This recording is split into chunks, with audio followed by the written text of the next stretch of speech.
Black people. They say that the definition of insanity is doing the same thing over and over again while expecting a different result.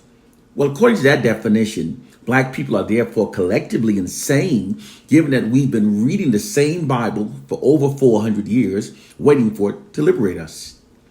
We literally go from our cradles to our graves while waiting for the Bible to liberate us, and we pass down that same idiotic ideology to our children, teaching them to do the same. This is the definition of insane. They've got our people so mentally enslaved that telling the truth now literally offends millions. But the sooner we learn to accept the truth and stop believing lies, the sooner we'll stop being mentally enslaved by those lies. Black people, we've now reached a point where we have to make a choice of whether we're going to continue studying the Bible that has kept our liberation stagnant by keeping us functioning for over 400 years as wardens of our own mental prisons. Or we can decide instead to learn the truth of our plight and condition. The white society has fed lots of mental enslaving lies into the collective minds of Black people. And to keep us clinging to those lies, they've created and spread the narrative into our communities that there are many truths and that everyone is entitled to their own truths. But that's actually a mental enslaving lie. The fact is, there's only one truth. And if you're not functioning based upon what is true, you are in fact functioning based upon a lie. Usually people have a right to believe whatever they choose to believe. However, there's a profound exception to this rule when it comes to the oppressed. The oppressed must gain a clear and accurate and concise understanding of our plight and condition in order to truly liberate ourselves. Because if our understandings are flawed, then all liberating remedies and strategies that stem from those misunderstandings will also be flawed. The oppressed must function based on what is actually true in order to liberate ourselves. This is why those of us who know the truth must teach African proverb.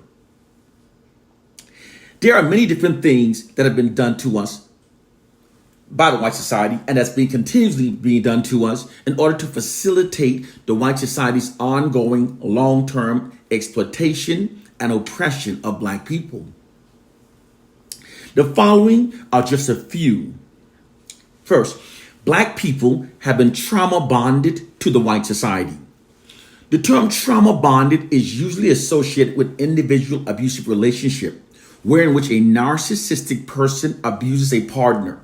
And then rather than apologizing to the abuser tells the victim that the abuse wasn't that bad and to just get over it. The abuser then repeatedly tells the victim how terrible he or she is. This causes the victim to begin to doubt the severity or the validity of the abuse, and causes the victim to instead focus more on gaining the approval of the abuser. This is precisely what the white narcissistic society has done to Black people. After brutalizing Black people for many centuries, rather than apologizing or acknowledging it, the white society tells Black people that it wasn't that bad and to just get over it. Then through their false news reports, they constantly keep telling Black people how bad we are. This causes many Black people to begin to doubt the severity and the validity of the endured abuses that we endure by the white society, and shifts our collective focus towards trying to gain the approval of the white society. And like within most abusive relationship, they manipulated many Black people to believe that their abuse of us was our own fault, and to revere them in spite of it. The minds of targeted populations are quite easy to manipulate when they're unaware of what's being done to them. Once minds have been confused, manipulations become simple. The mind will even ignore common sense, and rationality falls away, even overlooking hypocrisy and deception. Black people have also been socialized by the white society. Socialized is when the dominant population exploits its monopoly over information that are systematically and repetitively fed into the collective minds of the subordinate population to manipulate them to think and behave in ways that serves and protects the interests of the dominant society. There are four ways to effectively socialize an entire generation of people: by what they're taught, by what they see, by what they hear, and through repetition.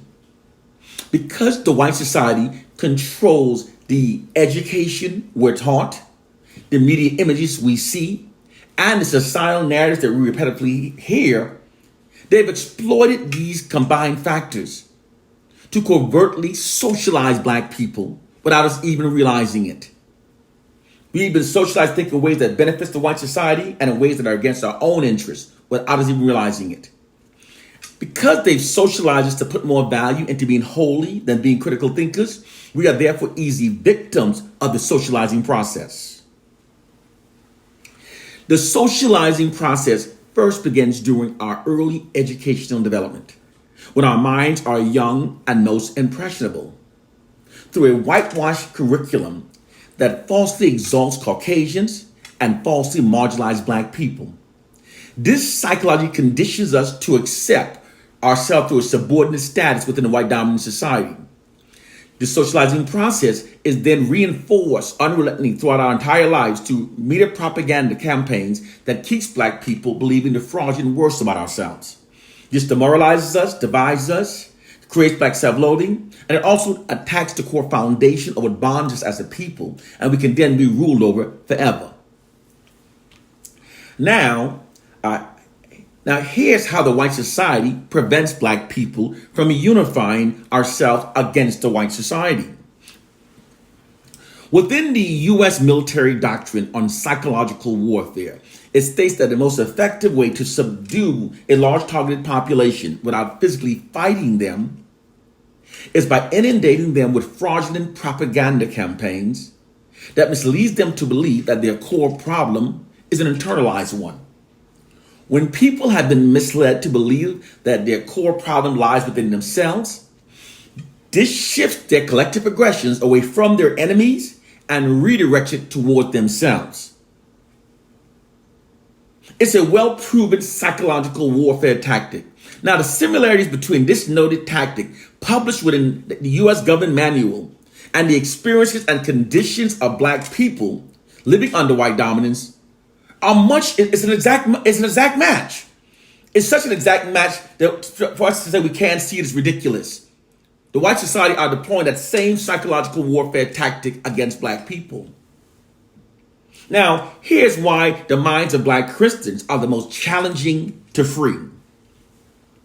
The reason why there's rarely any resolve whenever a Black conscious person tries to teach of the many falsehoods of Christianity to a Black Christian is because the conscious person presents documented fact, critical thinking, reasoning, and common sense. But the Black Christian have been conditioned to stand on blind faith, even when the abundance of evidence is to the contrary.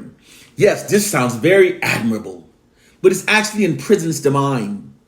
This abandonment of intelligent critical thinking skills in exchange for blind faith is why it's very difficult to convince Black Christians about all the fallacies in Christianity, even when presenting them with facts, historical evidence.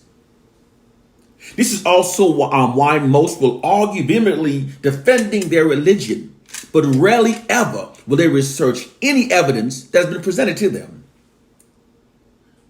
Some will even label those of us who are intelligently presenting them fact as they'll call us being agents of the devil. Listen, the devil sent us to trick them. They have been conditioned to abandon their critical thinking skills and to ignore all evidence that to the contrary of their religion. Therefore, their intelligence have literally been decreased by their religion. To try to teach the truth about Christianity to people that have renounced the use of reasoning, facts, and common sense is literally as difficult as trying to feed medicine to the dead. The white society also maintains its control and social dominance over black people by gaslighting us unrelentingly. We're constantly being gaslit by the white society. Black people are in a psychological abusive relationship with a narcissistic white society that gaslights us unrelentingly.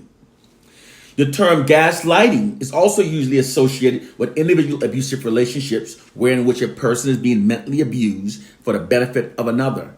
However, the white establishment uses the same gaslighting tactic to mentally abuse black people for the benefit of the white establishment. Nowadays, when black people try to protest any of the inequalities or any injustices that we endure under the white establishment, rather than addressing these grievances, the white establishment instead gaslights black people. Within this gaslighting scenario, the grievances of the black community is never acknowledged nor legitimized by the white establishment. The white establishment is never acknowledged as being morally wrong, and the black community is never acknowledged as being morally correct. Information is instead always twisted, spun, and or selectively omitted to always favor the white establishment. This practice is continued until the black protesters begin to doubt the merit of our own protests and eventually stop protesting, having gained no grounds on the issue. This is what was done in response to the Black Lives Matter protests. Rather than doing something to address the problem of white cops routinely killing black people, the white establishment resorted to presenting counter narratives that deflect attention away from the protests. This was the case regarding the white society's declaration that all lives matters. That statement was and still is merely a gaslighting counter narrative used to deflect from and to diffuse the moral declaration that Black Lives Matters. Just observe the facts. All lives matters has never been an ideology held by the white society. Throughout history, the white society have demonstrated a total disregard for the lives of non-whites. All other races have been made their enemies and their victims. Their subjugation, murder, and exploitation of all other races are unparalleled. While labeling all other races as being savages, the white society has in fact, that through their mistreatment of others, have been the most brutally savages throughout history. Clearly, all lives matters has never been a belief system held by the white society. That statement is now merely a gaslighting tactic. It's designed to deflect from and to diffuse the moral declaration that Black Lives Matters. There's more. Remember when Colin Kaepernick kneeled in silent protest against the routine killing of innocent unarmed black people by white police? And the white establishment responded by presenting the question, is Kaepernick unpatriotic? That response was actually also a gaslighting, distraction, and stalling tactic that allowed them to avoid addressing the issue. Then they produced those half-an-hour news shows discussing whether Kaepernick was being unpatriotic, while totally ignoring the issue that he was protesting. The oppressors always present counter narrative that deflects attention away from the protest.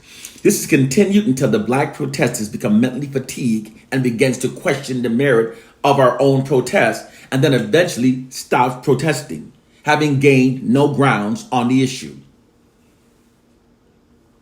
This gaslighting system allows the white oppressors to take a benign neglect stance in regard to black protests.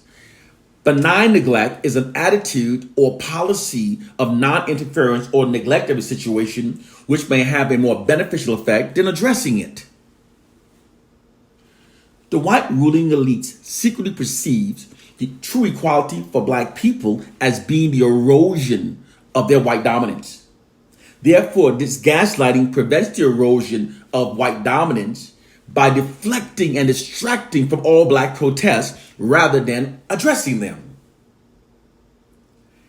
This system allows the white oppressors to treat any issue presented by the black population like a can being repeatedly kicked down the road, thus never being picked up and addressed. This system prevents the erosion of white supremacy by deflecting and distracting all black protests. This is what's being done to black people. This practice is continued until the black protesters begin to doubt our own positions. Many began to doubt that there's a reason to protest, thinking that if the dominant society is not recognizing it, then perhaps it lacks merit. And it's actually easy to do. People don't realize it. The minds of targeted populations are quite easy to manipulate if they're unaware of what's being done to them. Once the mind has been confused, manipulation becomes simple.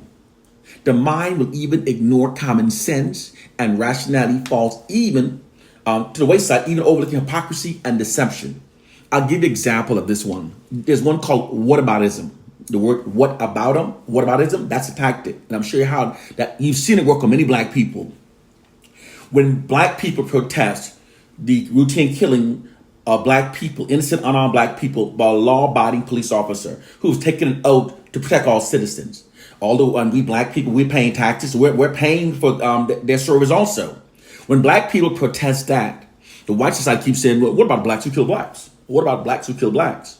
Now, the reality is, what about blacks who kill blacks is not a true rebuttal for the story of white cops killing black people. And I'm going to show you how ridiculous it is, but it's a deception that most people aren't seeing. If black cops were routinely killing white people, could we say to them, right now, 86% of whites are killed by whites every year, 86.5%. If black cops were killing white civilians unarmed, would we say that, what about whites who are killing whites? Is that really a true rebuttal? It's not. But you keep saying to black people, what about blacks who kill blacks? What about blacks who kill blacks? And many black people start to accept it, and we stop protesting. And you start saying, you know what, they're kind of true. What about blacks who kill blacks? The minds of people are easy to manipulate, but they don't understand the system. Our minds are being continually manipulated. White social science studied the African American community during the 1960s, and they developed systems for maintaining their long-term dominance and oppression of black people. And as long as you see reading your Bible, you're going to go to the grave being fooled, being mentally enslaved. You have to learn the social sciences that are being used to maintaining white social dominance and for controlling black people. It's time to wake up to our damn reality. The time of believing dumb shit is over. One love and peace.